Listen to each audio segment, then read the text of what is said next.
ஓடி விளையாடு ஓய்ந்திருக்கலாகாது. அதுக்கு தான் சூப்பர் சரவணா ஸ்டோர்ஸ்ல சம்மருக்கு ஆடைகள் வாங்கும் போது அவுட்டோர் கேம்ஸ் ஃப்ரீ.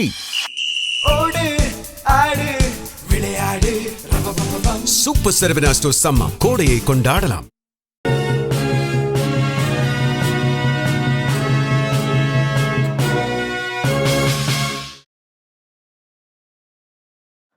வணக்கம்.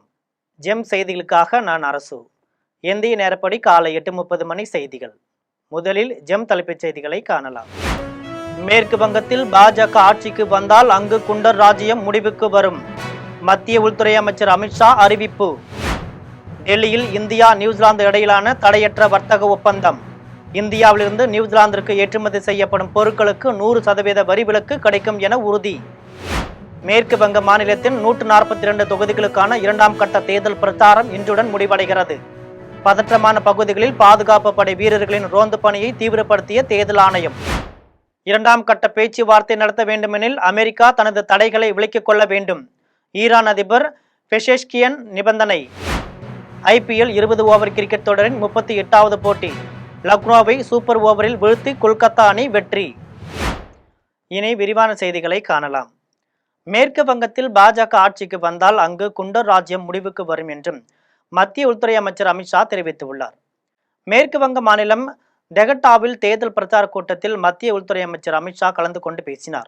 அப்போது சட்டமன்ற தேர்தலின் முதல் கட்டத்திலேயே வாக்காளர்கள் மம்தா பானர்ஜியின் அரசை முற்றிலுமாக அழித்து விட்டனர் என்று கூறினார். கடந்த ஏப்ரல் 23ஆம் தேதி நடைபெற்ற முதல் கட்ட தேர்தலில் பாஜக ஏற்கனவே 110 இடங்களை கைப்பற்றியுள்ளது என்றும் மேற்கு வங்கத்தில் பாஜக ஆட்சிக்கு வந்தால் அங்கு குண்டர் ராஜ்யம் முடிவுக்கு வரும் என்றும் தெரிவித்தார். இதைத் தொடர்ந்து மாநிலத்தில் பதுங்கியிருக்கும் ஊடுருவல்காரர்களை அடையாளம் கண்டு அவர்கள் மீது தேவையான நடவடிக்கை எடுக்கப்படும் என்றும் கூறினார். இதன் பின்னர் அதே மாவட்டத்தின் ரானாகாட்டில் நடந்த மற்றொரு கூட்டத்தில் அமித்ஷா பேசியபோது பெரும்பாலான கால்நடை கடத்தல் நாடியா வழியாகவே நடைபெறுவதாக குற்றம் சாட்டினார். டெல்லியில் இந்தியா நியூசிலாந்து இடையிலான தடையற்ற வர்த்தக ஒப்பந்தம் இன்று நடைபெறவுள்ளது. டெல்லி பாரத் மண்டபத்தில் இந்தியா நியூசிலாந்து இடையிலான தடையற்ற வர்த்தக ஒப்பந்தம் மத்திய தொழில்துறை அமைச்சர் பியூஷ் கோயல், நியூசிலாந்து முதலீட்டுத்துறை அமைச்சர் டோட் மெக்லே ஆகியோர் முன்னிலையில் இன்று கையெழுத்தாகிறது. ஒப்பந்தத்தில் இந்தியாவிற்கு நியூசிலாந்து ஏற்றுமதி செய்யும் கம்பளி, நிலக்கரி, செம்மறி ஆட்டு இறைச்சி, மரப்பொருட்கள், ஒயின், கிவி பழங்கள், ப்ளூபெர்ரி உட்பட 95% பொருட்களுக்கு வரி ரத்து செய்யப்படும் அல்லது குறைக்கப்படும். ஆனால் இந்திய விவசாயிகள் மற்றும் உள்நாட்டு தொழில்துறையை பாதுகாப்பதற்காக நியூசிலாந்தின் பால் பொருட்கள், வெங்காயம், சர்க்கரை, மசாலா பொருட்கள், சமையல் எண்ணெய், ரப்பர் போன்றவற்றிற்கு இந்தியா எந்த சலுகையும் அளிக்காது. மேலும் இந்தியாவிலிருந்து நியூசிலாந்திற்கு ஏற்றுமதி செய்யப்படும் பொருட்களுக்கு 100% வரி விலக்கு கிடைக்கும் என்பது குறிப்பிடத்தக்கது. மேற்கு வங்க மாநிலத்தின் 142 தொகுதிகளுக்கான 2ஆம் கட்ட தேர்தல் பிரச்சாரம் இன்று ஓய்கிறது. மேற்கு வங்க மாநிலத்தில் முதல் கட்ட சட்டப்பேரவை தேர்தல் கடந்த ஏப்ரல் 23ஆம் தேதி நடந்து முடிந்ததை அடுத்து வருகின்ற 29ஆம் தேதி 142 தொகுதிகளுக்கான 2ஆம் கட்ட தேர்தல் நடைபெற உள்ளது. இந்த தேர்தலுக்கான பிரச்சாரம் இன்று மாலையுடன் முடிவடைய நிலையில் தேர்தல் அதிகாரிகள், மூத்த காவல்துறை அதிகாரிகள், மத்திய பாதுகாப்பு படை கமாண்டர்கள் ஆகியோர் தேர்தல் முன்னேற்பாடுகள் குறித்து உயர்மட்ட ஆலோசனையில் ஈடுபட்டனர். இது குறித்து தேர்தல் உயர் அதிகாரிகள் கூறுகையில், வாக்காளர்கள் அச்சமின்றி தங்களது வாக்குரிமையை பயன்படுத்துவதை உறுதி செய்வதற்காக தொகுதி வாரியாக பாதுகாப்பு படையினர்கள் நிறுத்தப்படும் என்றும் பதற்றமான பகுதிகளில் பாதுகாப்பு படை வீரர்களின் ரோந்து பணியை தீவிரப்படுத்த உத்தரவிடப்பட்டுள்ளதாக தெரிவித்தார். இதைத் தொடர்ந்து மாநில தலைமை தேர்தல் அதிகாரி மனோஜ்குமார் அகர்வால் செய்தியாளர்களை சந்தித்து பேசிய போது அமைதியான இயல்பான வாக்குப்பதிவை உறுதி செய்யுமாறு கேட்டுக்கொண்டார். கள்ள வாக்குப்பதிவோ வாக்குச்சாவடிகளை கைப்பற்றுவதோ அனுமதிக்க மாட்டாது என்றும் அதை செய்ய முயற்சிக்கும் நபர் மீது நடவடிக்கை எடுக்கப்படும் என்றும் தெரிவித்தார். 2ஆம் கட்ட பேச்சுவார்த்தை நடத்த வேண்டுமெனில் அமெரிக்கா தனது தடைகளை விலக்கிக் கொள்ள வேண்டும் என்ற நிபந்தனையை ஈரான் அதிபர் பெஷேஷ்கியன் விதித்துள்ளார். ஈரான் வெளியுறவு அமைச்சர் அப்பாஸ் அராக்சியின் சமீபத்திய பாகிஸ்தான் பயணத்தின் போது 2ஆம் கட்ட போர் நிறுத்த பேச்சுவார்த்தை கைகூடாமல் முடிந்தது. இதன் பின்னர் ஈரானின் துறைமுகங்களுக்கு அமெரிக்கா தடை விதித்துள்ள வரை தனது நாடு பேச்சுவார்த்தை நடக்காது என்று ஈரான் அதிபர் மசூத் பெஷேஷ்கியன் திட்டவட்டமாக தெரிவித்துள்ளார். இது தொடர்பான பாகிஸ்தான் பிரதமர் ஷெபாஸ் ஷெரீப்புடன் ஈரான் அதிபர் பெஷேஷ்கியன் தொலைபேசியில் பேசினார். அப்போது 2ஆம் கட்ட பேச்சுவார்த்தை நடத்த வேண்டுமெனில் அமெரிக்கா தனது தடைகளை விலக்கிக் கொள்ள வேண்டும் என்ற நிபந்தனையை ஈரான் அதிபர் விதித்துள்ளார். அமெரிக்காவின் முற்றுகை தடைக்கு மத்தியில் பேச்சுவார்த்தை நடத்த முடியாது என்று கூறினார்.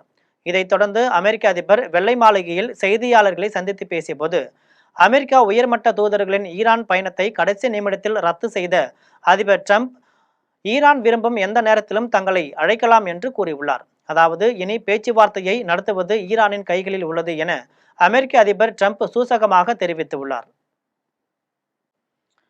IPL 20 ஓவர் கிரிக்கெட் தொடரின் 38வது போட்டியில் லக்னோவை சூப்பர் ஓவரில் வீழ்த்தி கொல்கத்தா அணி வெற்றி பெற்றுள்ளது. லக்னோவில் 19வது IPL 20 ஓவர் கிரிக்கெட் தொடரின் 38வது போட்டி நடைபெற்றது. இந்த போட்டியில் லக்னோ சூப்பர் ஜெயின்ஸ் மற்றும் கொல்கத்தா நைட் ரைடர்ஸ் அணிகள் மோதின. இதில் டாஸ் வென்ற லக்னோ அணி பந்து வீச்சை தேர்வு செய்தது. இதன்படி முதலில் பேட்டிங் செய்த கொல்கத்தா அணி 20 ஓவரில் 7 விக்கெட் இழப்பிற்கு 155 ரன்கள் எடுத்தது. இதில் மிகவும் சிறப்பாக விளையாடிய ரிங்கு சிங் 83 ரன்கள் எடுத்து அசத்தினார். இதையடுத்து 156 ரன்கள் எடுத்தால் வெற்றி என்ற இலக்குடன் களமிறங்கிய லக்னோ அணி 20 ஓவரில் 8 விக்கெட் இழப்பிற்கு 155 ரன்கள் மட்டுமே எடுத்து சமன் செய்தது. தொடர்ந்து சூப்பர் ஓவர் போட்டி நடைபெற்றது. இதில் முதலில் விளையாடிய லக்னோ அணி 3 பந்துகளில் 2 விக்கெட் இழப்பிற்கு 1 ரன்கள் எடுத்தது. இதையடுத்து 2 ரன்கள் எடுத்தால் வெற்றி என்ற இலக்குடன் களமிறங்கிய கொல்கத்தா அணி ஓவரின் முதல் பந்தில் 4 ரன்கள் எடுத்து வெற்றி பெற்றது. ஹைதராபாத்தில் நடைபெறும் பொதுக்கூட்டத்தில் கலந்து கொள்வதற்காக பிரதமர் நரேந்திர மோடி வருகை தரவுள்ளார். தெலுங்கானா மாநிலம் ஹைதராபாத்தில் உள்ள செகந்திராபாத்தில் ஆயுதப்படை மைதானத்தில் நடைபெறும் பொதுக்கூட்டத்தில் கலந்து கொள்வதற்காக பிரதமர் நரேந்திர மோடி மே மாதம் 9ஆம் தேதி விமானம் மூலம் வருகை தரவுள்ளார். பொதுக்கூட்டத்திற்கு பிறகு காசிப்பேட்டை ரயில் பெட்டி தயாரிப்பு தொழிற்சாலை, வாரங்கல்லில் உள்ள ஜவுளி பூங்கா, PP நகர் எய்ம்ஸ் மருத்துவமனையில் புதிதாக கட்டப்பட்ட விடுதி கட்டிடங்கள், முலுகுவில் உள்ள சம்மக்கா சரளம்மா பல்கலைக்கழகம் மற்றும் கம்பம் தேவரப்பள்ளி பசுமை வழி தேசிய நெடுஞ்சாலைகளை காணொலி காட்சி வாயிலாக திறந்து வைக்க உள்ளார்.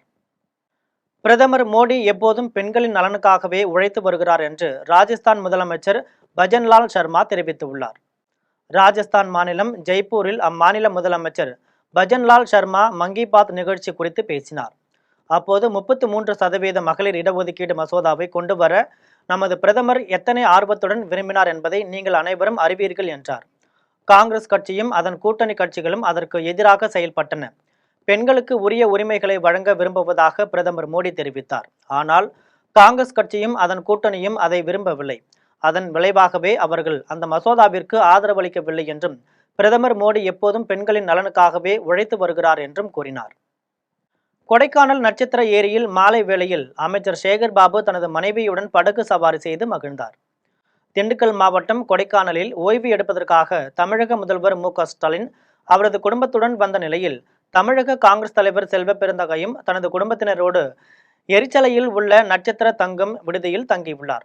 இந்த நிலையில் அறநிலையத்துறை அமைச்சர் சேகர் பாபு தனது குடும்பத்தினருடன் பழனியில் சுவாமி தரிசனத்தை முடித்துவிட்டு கொடைக்கானல் ஏரி சாலையில் உள்ள நட்சத்திர தங்கும் விடுதிக்கு சாலை மார்க்கமாக வந்தடைந்தார். அதனைத் தொடர்ந்து மாலை வேளையில் நட்சத்திர ஏரியில் தன்னுடைய குடும்பத்தினருடன் படகு சவாரி செய்து மகிழ்ந்தார். மேலும் படகு குழாய் அருகே வந்திருந்த சுற்றுலா பயணிகளுடன் புகைப்படம் எடுத்துக்கொண்ட அவர் அங்கிருந்து தங்கும் அறைக்கு சென்றார். தற்போது கோடை சீசன் தொடங்கிய நிலையில் பல முக்கிய பிரமுகர்கள் கொடைக்கானலுக்கு படையெடுத்து வருவதும் குறிப்பிடத்தக்கது. சட்டமன்ற உறுப்பினர்கள் கட்சியை விட்டு வெளியேறினால் அது கட்சி தாவலாக கருதப்படாது என்று ராஜஸ்தான் சட்டமன்ற சபாநாயகர் வாசுதேவ் தேவ்னானி தெரிவித்துள்ளார். ராஜஸ்தான் மாநிலம் ஜோத்பூரில் கட்சி தாவல்கள் மற்றும் சட்டம் குறித்து ராஜஸ்தான் சட்டமன்ற சபாநாயகர் வாசுதேவ் தேவ்னானி செய்தியாளர்களை சந்தித்து பேசினார். அப்போது ஒவ்வொரு கட்சிக்கும் அதன் சொந்த அரசியலமைப்பு சட்டமைப்பு உள்ளது. 3/2 பங்கு நாடாளுமன்ற உறுப்பினர்கள் அல்லது சட்டமன்ற உறுப்பினர்கள் கட்சியை விட்டு வெளியேறினால் அது கட்சி தாவலாக கருதப்படாது என்றார். தொடர்ந்து தொகுதி மறுவரையறை மற்றும் மக்கள் தொகை கணக்கெடுப்பு குறித்து அவர் கூறுகையில், மக்கள் தொகை கணக்கெடுப்பு மற்றும் தொகுதி மறுவரையறை வரைவில் தொடங்கப்பட வேண்டும் என்றும் பெண்கள் இடஒதுக்கீடு அரசியல் மயமாக்கப்படக்கூடாது என்றும் வலியுறுத்தினார். மேலும் அனைத்து கட்சிகளாலும் பெண்களின் பங்கேற்பு உறுதி செய்யப்பட வேண்டும் என்றும் தெரிவித்தார். இந்திய தேசிய பாதுகாப்பு ஆலோசகர் அஜித் தோவல் ஐக்கிய அரபு அமீரக அதிபருடன் மத்திய கிழக்கில் நிலவி வரும் போர் பதற்றம் குறித்து ஆலோசனை நடத்தினார். இந்திய தேசிய பாதுகாப்பு ஆலோசகர் அஜித் தோவல் அரசுமுறை பயணமாக ஐக்கிய அரபு அமீரகம் சென்றுள்ளார். இந்த பயணத்தின் போது அவர் அந்நாட்டு அதிபர் ஷேக் முகமது பின் நயத் அல் நயானை சந்தித்து முக்கிய ஆலோசனைகள் நடத்தினார். அந்த சந்திப்பில் இந்தியா, ஐக்கிய அரபு அமீரகம் இருதரப்பு உறவுகள், மத்திய கிழக்கில் நிலவி வரும் போர் பதற்றம் மற்றும் பாதுகாப்பு தொடர்பான பல்வேறு அம்சங்கள் குறித்து விரிவாக பேச்சுவார்த்தை நடைபெற்றது. இரு நாடுகளின் கூட்டுறவை மேலும் வலுப்படுத்தும் வழிகள் குறித்தும் கருத்துக்கள் பரிமாறப்பட்டன. முன்னதாக அஜித் தோவல் கடந்த 20ஆம் தேதி சவுதி அரேபியா பயணம் மேற்கொண்டிருந்தது குறிப்பிடத்தக்கது. சொந்த நாடாளுமன்ற உறுப்பினர்களே தங்கள் தலைமைக்கு எதிராக கிளர்ச்சி செய்கின்றனர் என்று தெலுங்கானா பாஜக தலைவர் ராம் சந்தர் ராவ் தெரிவித்துள்ளார். ஹைதராபாத்தில் தெலுங்கானா பாஜக தலைவர் ராம் சந்தர் ராவ் செய்தியாளர்களை சந்தித்தார். அப்போது ராகவ் சத்தா மற்றும் ஆம் ஆத்மி கட்சியை சேர்ந்த 2/3 பங்கு ராஜ்யசபா உறுப்பினர்கள் பாஜகவில் இணையவிருப்பது குறித்து பேசினார். தெலுங்கானா போன்ற பல மாநிலங்களிலும் பிற இடங்களிலும் தேர்ந்தெடுக்கப்பட்ட உறுப்பினர்களில் 2/3 பகுதியினர் வேறொரு கட்சியில் இருந்ததாலோ அல்லது பிற கட்சியினுடன் தங்கள் கட்சியை இணைத்து கொண்டாலோ கட்சி தாவல் தடை சட்டம் அவர்களுக்கு பொருந்தாது. அக்கட்சியின் சொந்த சட்டமன்ற உறுப்பினர்களும் நாடாளுமன்ற உறுப்பினர்களுமே தங்கள் தலைமைக்கு எதிராக கிளர்ச்சி செய்கின்றனர். எனவே உறுப்பினர்கள் கட்சி மாறி பாஜகவுடன் இணைவது தொடர்பாக அக்கட்சிக்குள்ளேயே ஒரு கிளர்ச்சி எழுந்தும் பொழுது அது அவர்களின் சொந்த முடிவாகவே அமைகிறது. அப்படி இருக்கையில் இதில் ஜனநாயகத்திற்கு எதிரான அம்சங்கள் ஏதேனும் இருப்பதாக எப்படி கூற முடியும்? இது மக்களின் நலனுக்காகவும் நாட்டின் நலனுக்காகவும் மேற்கொள்ளப்படும் ஒரே நடவடிக்கையாகும் என்று தெரிவித்தார். தமிழ்நாடு சட்டமன்ற தேர்தல் சடங்கு போல நடைபெற்றதாகவும் தேர்தல் ஆணையத்தை மறுசீரமைக்க வேண்டும் என்றும் கோவையில் புதிய தமிழகம் கட்சி தலைவர் கிருஷ்ணசாமி தெரிவித்துள்ளார். புதிய தமிழகம் கட்சி தலைவர் கிருஷ்ணசாமி கோவை குனியமுத்தூர் பகுதியில் உள்ள பொதிகை இல்லத்தில் செய்தியாளர்களை சந்தித்து பேசினார். அப்போது சட்டமன்ற தேர்தலில் புதிய தமிழகம் கட்சி 61 சட்டமன்ற தொகுதியில் எங்கள் வேட்பாளர்கள் போட்டியிட்டார்கள் எனவும் அவர்களுக்கு வாக்களித்த வாக்காளர்களுக்கு நன்றிகளை தெரிவித்துக் கொள்கிறேன் எனவும் கிருஷ்ணசாமி தெரிவித்தார். மேலும் பிரதிநிதிகளை தேர்ந்தெடுக்கும் தேர்தல் என்பது ஆசை வார்த்தை அச்சுறுத்தல் இல்லாமல் இருக்க வேண்டும் என்றும், ஆனால் இந்த தேர்தல் அவ்வாறு நடைபெறவில்லை என்றும், தமிழ்நாடு முழுவதும் ஜனநாயகமா பணநாயகமா என்று கேட்கும் விதத்தில் பணம் வாரி இறைக்கப்பட்டுள்ளது என்றும், தான் போட்டியிட்ட ஒட்டப்பிடாரம் சட்டமன்ற தொகுதி உட்பட அனைத்து தொகுதிகளிலும் பணம் பட்டுவாடா செய்யப்பட்டுள்ளது என்றும், ஆனால் தேர்தல் ஆணையம் பணப்பட்டுவாடா பற்றி கண்டுகொள்ளவில்லை எனவும், ஜனநாயகத்திற்கு விரோதமாக 19 முதல் 23ஆம் தேதி வரை மிதமிஞ்சி அளவில் பணம் கொடுக்கப்பட்டுள்ளது என்றும் புதிய தமிழகம் கட்சி தலைவர் கிருஷ்ணசாமி தெரிவித்துள்ளார். ஆட்சியாளர்களை தீர்மானிக்கக்கூடிய முறைதான் உலகெங்கும் ஜனநாயக என்று அழைக்கப்படுகிறது. ஆனால் அந்த பிரதிநிதிகளை தேர்ந்தெடுக்கக்கூடிய இந்த தேர்தல் நியாயமாகவும் நாணயமாகவும் உண்மையானதாகவும் எந்த விதமான அச்சுறுத்தல்கள் ஆசை வார்த்தைகள் இல்லாததாகவும் இருந்திட வேண்டும். இந்தியாவை பிரதிநிதித்துவப்படுத்தியது ஒரு கௌரவம் என்று கணித ஒலிம்பியாட் தங்கப்பதக்க வெற்றியாளர் ஸ்ரேயா முண்டாடா தெரிவித்துள்ளார். மகாராஷ்டிரா மாநிலம் புனேவில் கணித ஒலிம்பியாட் தங்கப்பதக்கம் வெற்றியாளர் ஸ்ரேயா முண்டாடா மன் கி பாத் நிகழ்ச்சியில் பிரதமர் மோடி பாராட்டியது குறித்து செய்தியாளர்களை சந்தித்து பேசினார்.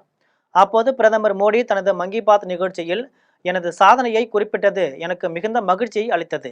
அவர் தேர்வு செயல்முறை பற்றி விரிவாக பேசினார். இது மேலும் பல மாணவர்களை பங்கேற்க ஊக்குவிக்கும் என்றார்.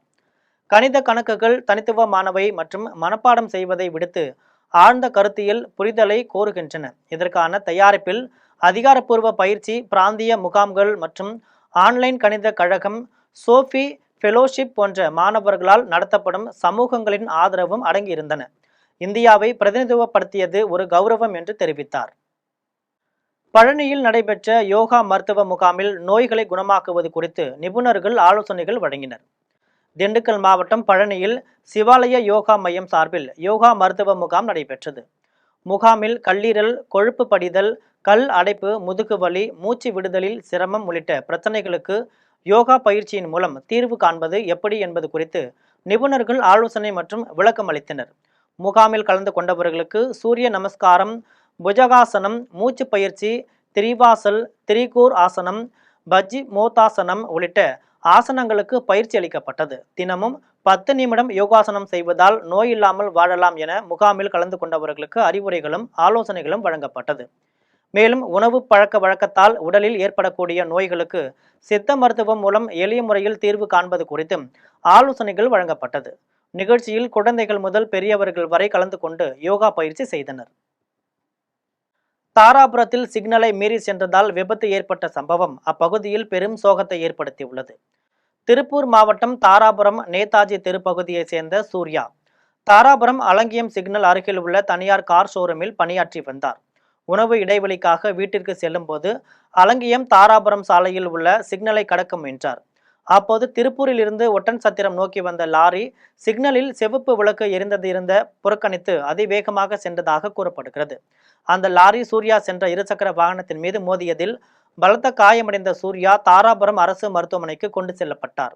அவரை பரிசோதனை செய்த மருத்துவர்கள் ஏற்கனவே உயிரிழந்து விட்டதாக தெரிவித்தனர். இவ்விபத்து குறித்து தாராபுரம் போலீசார் வழக்கு பதிவு செய்து விசாரணை மேற்கொண்டு வருகின்றனர். மேலும் இச்சம்பவம் அப்பகுதியில் பெரும் சோகத்தை ஏற்படுத்தியுள்ளது.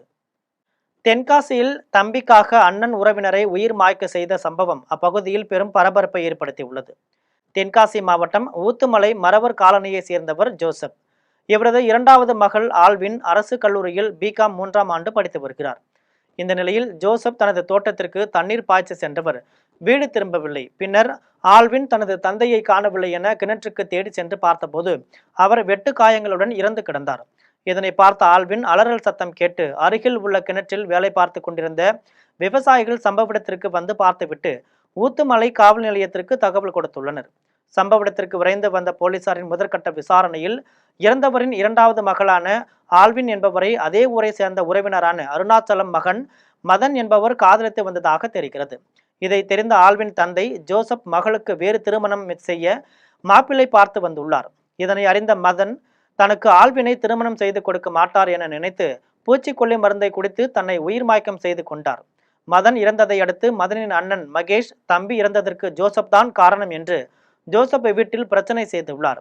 இதன் காரணமாகத்தான் மகேஷ் ஜோசப்பை உயிர் மாய்க்கம் செய்திருக்கலாம் என்று ஊத்துமலை போலீசார் வழக்கு பதிந்து செய்து விசாரணை நடத்தி வருகின்றனர். ஒகேனக்கல் அடுத்த ஊட்டமலை கிராமத்தில் நாய்கள் துரத்தியதால் வீட்டிற்குள் புகுந்த புள்ளிமானை பொதுமக்கள் பிடித்து வனத்துறையினரிடம் ஒப்படைத்தனர்.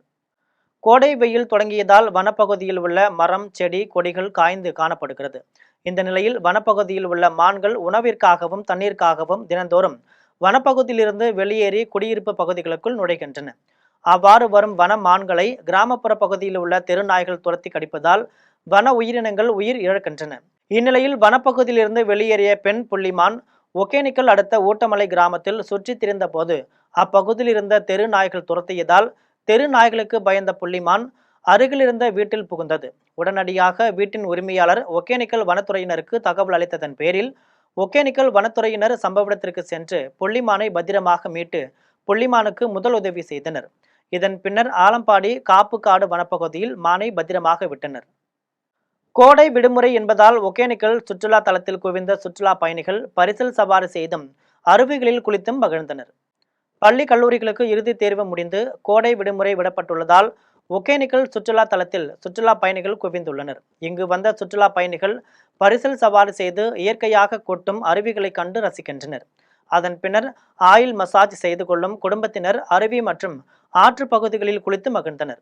அதனைத் தொடர்ந்து இங்குள்ள வண்ண மீன் காட்சியகம், முதலை பண்ணை, தொங்கும் பாலம், பறவைகள் பூங்கா உள்ளிட்ட இடங்களுக்கு சென்று பார்வையிட்டு மகிழ்ந்தனர். இதனைத் தொடர்ந்து சமைக்கப்பட்டுள்ள மீன் உணவை சாப்பிட்டுவிட்டு செல்கின்றனர். ஏராளமான சுற்றுலா பயணிகள் வருகையால் ஒகேனக்கல் சுற்றுலா தலம் களை கட்டியுள்ளது. குடியாத்தம் ஆர்எஸ் சாலையில் செயல்படும் டாக்டர் கிருஷ்ணசாமி பள்ளியில் ஆணிப்பலகை மீது மாணவர்கள் நின்று கொண்டு இலக்கை நோக்கி அம்பு எறியும் சாதனை நிகழ்ச்சி நடைபெற்றது. குடியாத்தம் ஆர்எஸ் சாலையில் செயல்படும் டாக்டர் கிருஷ்ணசாமி பள்ளியில் குடியாத்தம் எவரெஸ்ட் தொண்டு அறக்கட்டளை, SK sports academy, Ashirvad international பள்ளி ஆகியவை இணைந்து ஆணிப்பலகை மீது நின்று கொண்டு மாணவர்கள் அம்பு எறியும் சாதனை நிகழ்ச்சியை நடத்தியது. நிகழ்ச்சியில் கல்வியாளர் ராஜேந்திரன், மூத்த வழக்கறிஞர் பூபதி, மருத்துவர் கிருஷ்ணசாமி ஆகியோர் கலந்து கொண்டு போட்டிகளை தொடங்கி வைத்தனர். நிகழ்ச்சியில் எஸ்கே ஸ்போர்ட்ஸ் அகாடமியை சேர்ந்த 11 மாணவ மாணவிகள் பங்கேற்று ஆணிப்பலகை மீது தொடர்ந்து 7 மணி நேரம் நின்று கொண்டு இலக்கை நோக்கி அம்பு எய்தி சாதனை படைத்தனர். நிகழ்ச்சியில் ஆசிர்வாத் பள்ளி தாளர் மஞ்சுநாத் மற்றும் இந்தியன் புக் ஆஃப் ரெக்கார்ட்ஸ் அமைப்பை சேர்ந்த ரவிசங்கர் ஆகியோர் கலந்து கொண்டு சாதனை படைத்த மாணவர்களுக்கு பதக்கம், கேடயங்களை வழங்கி பாராட்டினர். நிகழ்ச்சியில் நகர தமாக தினகரன், எஸ்கே ஸ்போர்ட்ஸ் தலைவர் சாரதி சத்தியன், சோபன் பாபு, எஸ்கே ஸ்போர்ட்ஸ் அகாடமியின் பொருளாளர் ஜெகநாதன் உட்பட பலர் கலந்து கொண்டனர். பள்ளி தேர்வு விடுமுறை என்பதால் பழனி தண்டாயுதபாணி சுவாமி திருக்கோவிலுக்கு வருகை புரிந்த 1000க்கும் மேற்பட்ட பக்தர்கள் 3 மணி நேரம் காத்திருந்து சுவாமி தரிசனம் செய்தனர். அறுபடை வீடுகளில் 3ஆம் படை வீடான பழனி தண்டாயுதபாணி சுவாமி திருக்கோவிலுக்கு நாள்தோறும் ஆயிரக்கணக்கான பக்தர்கள் வருகை புரிகின்றனர். இந்த நிலையில் பள்ளியின் முழு ஆண்டு தேர்வு விடுமுறை என்பதால் ஆயிரக்கணக்கான பக்தர்கள் பழனியில் குவிந்துள்ளனர். மேலும் மின் இழுவை ரயில் நிலையம், ரோப் கார் நிலையத்தில் பக்தர்கள் நீண்ட நேரம் காத்திருந்தும் பொது தரிசனம், கட்டணம் தரிசனம் என மலைக்கோவிலுக்கு சென்ற பக்தர்கள் 3 மணி நேரம் காத்திருந்து தரிசனம் செய்து வருகின்றனர். மேலும் பக்தர்களின் கூட்டத்தை கட்டுப்படுத்தும் விதமாக குடமுழுக்கு நினைவரங்கம் வழியாக பக்தர்கள் மலைக்கு நடந்து செல்லவும் படிப்பாதை வழியாக கீழே இறங்கி வருவதற்கு கோவில் நிர்வாகம் ஏற்பாடு செய்துள்ளது. கூட்ட நெரிசலை கட்டுப்படுத்திட ஏராளமான காவல்துறையினர் பாதுகாப்பு பணியில் ஈடுபட்டு வருகின்றனர். மீண்டும் ஜெம் தலைப்புச் செய்திகள். மேற்கு வங்கத்தில் பாஜக ஆட்சிக்கு வந்தால் அங்கு குண்டர் ராஜ்யம் முடிவுக்கு வரும். மத்திய உள்துறை அமைச்சர் அமித்ஷா அறிவிப்பு. டெல்லியில் இந்தியா நியூசிலாந்து இடையிலான தடையற்ற வர்த்தக ஒப்பந்தம். இந்தியாவிலிருந்து நியூசிலாந்திற்கு ஏற்றுமதி செய்யப்படும் பொருட்களுக்கு 100% வரி விலக்கு கிடைக்கும் என உறுதி. மேற்கு வங்க மாநிலத்தின் 142 தொகுதிகளுக்கான 2ஆம் கட்ட தேர்தல் பிரச்சாரம் இன்றுடன் முடிவடைகிறது. பதற்றமான பகுதிகளில் பாதுகாப்பு படை வீரர்களின் ரோந்து பணியை தீவிரப்படுத்திய தேர்தல் ஆணையம். 2ஆம் கட்ட பேச்சுவார்த்தை நடத்த வேண்டுமெனில் அமெரிக்கா தனது தடைகளை விலக்கிக் கொள்ள வேண்டும். ஈரான் அதிபர் பெஷெஷ்கியன் நிபந்தனை. IPL 20 ஓவர் கிரிக்கெட் தொடரின் 38வது போட்டி. லக்னோவை சூப்பர் ஓவரில் வீழ்த்தி கொல்கத்தா அணி வெற்றி. இத்துடன் ஜெம் செய்திகள் நிறைவடைகின்றன. மீண்டும் ஜெம் செய்திகள் மதியம் 1:30 மணிக்கு. உடனுக்குடன் செய்திகளை காண gemlive.tv என்ற இணையதளத்தில் இணைந்திருங்கள். நன்றி, வணக்கம்.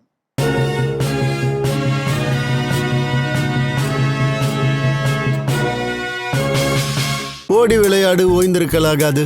அதுக்கு தான் சூப்பர் சரவணா ஸ்டோர்ஸ்ல சம்மருக்கு ஆடைகள் வாங்கும் போது அவுட்டோர் கேம்ஸ் ஃப்ரீ.